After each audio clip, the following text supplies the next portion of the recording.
Gracias al blog del Instituto de Empresa y a Ignacio Gatto por esta publicación. Las 10 principales estrategias de manipulación mediática, por Noam Chomsky. El reconocido y siempre crítico, Noam Chomsky, una de las voces clásicas de la disidencia intelectual durante la última década, ha compilado una lista con las 10 estrategias más comunes y efectivas a las que recurren las agendas ocultas para establecer una manipulación de la población a través de los medios de comunicación. Históricamente los medios masivos han probado ser altamente eficientes para moldear la opinión pública. Gracias a la parafernalia mediática y a la propaganda, se han creado o destrozado movimientos sociales, justificado guerras, matizados crisis financieras, incentivando unas corrientes ideológicas sobre otras, e incluso se da el fenómeno de los medios como productores de realidad dentro de la psique colectiva.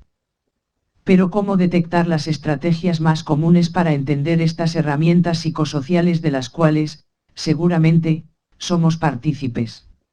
Afortunadamente Chomsky se ha dado a la tarea de sintetizar y poner en evidencia estas prácticas, algunas más obvias y otras más sofisticadas, pero aparentemente todas igual de efectivas y, desde un cierto punto de vista, denigrantes. Incentivar la estupidez, promover el sentimiento de culpa, fomentar la distracción, o construir problemáticas artificiales para luego, mágicamente, resolverlas, son solo algunas de estas tácticas. 1. La estrategia de la distracción.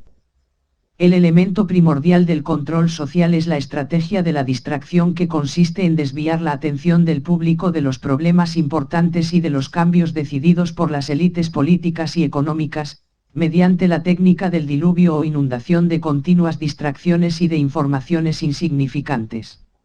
La estrategia de la distracción es igualmente indispensable para impedir al público interesarse por los conocimientos esenciales, en el área de la ciencia, la economía, la psicología, la neurobiología y la cibernética. Mantener la atención del público distraída, lejos de los verdaderos problemas sociales, cautivada por temas sin importancia real. Mantener al público ocupado, sin ningún tiempo para pensar, de vuelta a granja como los otros animales, cita del texto Armas silenciosas para guerras tranquilas. 2. Crear problemas, después ofrecer soluciones. Este método también es llamado problema-reacción-solución. Se crea un problema, una situación prevista para causar cierta reacción en el público, a fin de que éste sea el mandante de las medidas que se desea hacer aceptar. Por ejemplo, dejar que se desenvuelva o se intensifique la violencia urbana, u organizar atentados sangrientos, a fin de que el público sea el demandante de leyes de seguridad y políticas en perjuicio de la libertad. O también, crear una crisis económica para hacer aceptar como un mal necesario el retroceso de los derechos sociales y el desmantelamiento de los servicios públicos. 3. La estrategia de la gradualidad.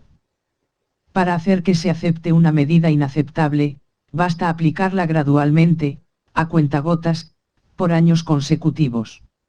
Es de esa manera que condiciones socioeconómicas radicalmente nuevas, neoliberalismo, fueron impuestas durante las décadas de 1980 y 1990, Estado mínimo, privatizaciones, precariedad, flexibilidad, desempleo en masa, salarios que ya no aseguran ingresos decentes, tantos cambios que hubieran provocado una revolución si hubiesen sido aplicadas de una sola vez.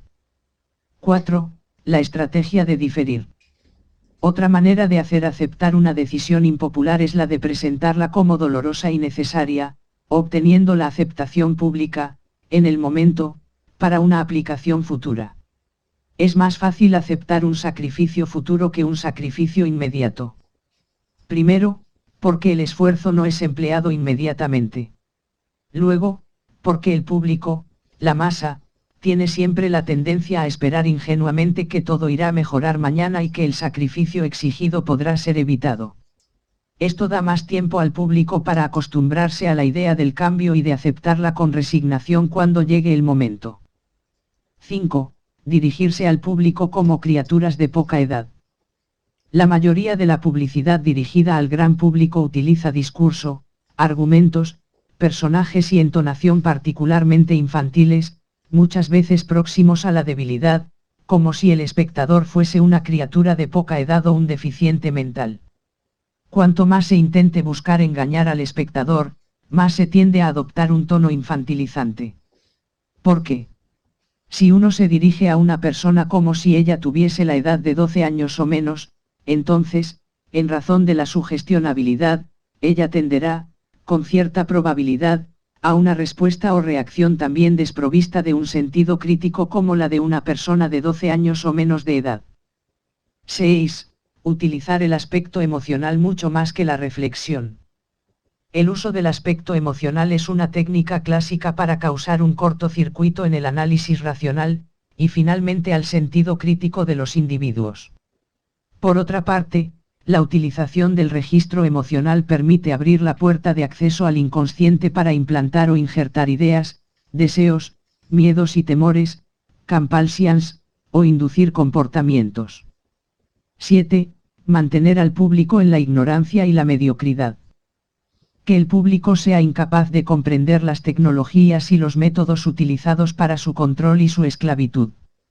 La calidad de la educación dada a las clases sociales inferiores debe ser la más pobre y mediocre posible, de forma que la distancia de la ignorancia que planea entre las clases inferiores y las clases sociales superiores sea y permanezca imposibles de alcanzar para las clases inferiores, ver armas silenciosas para guerras tranquilas. 8. Estimular al público a ser complaciente con la mediocridad. Promover al público a creer que es moda el hecho de ser estúpido, vulgar e inculto. 9. Reforzar la autoculpabilidad. Hacer creer al individuo que es solamente él el culpable por su propia desgracia, por causa de la insuficiencia de su inteligencia, de sus capacidades, o de sus esfuerzos.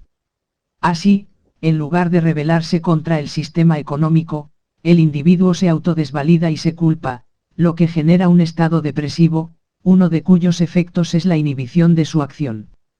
Y, sin acción, no hay revolución. 10. Conocer a los individuos mejor de lo que ellos mismos se conocen. En el transcurso de los últimos 50 años, los avances acelerados de la ciencia han generado una creciente brecha entre los conocimientos del público y aquellos poseídas y utilizados por las élites dominantes.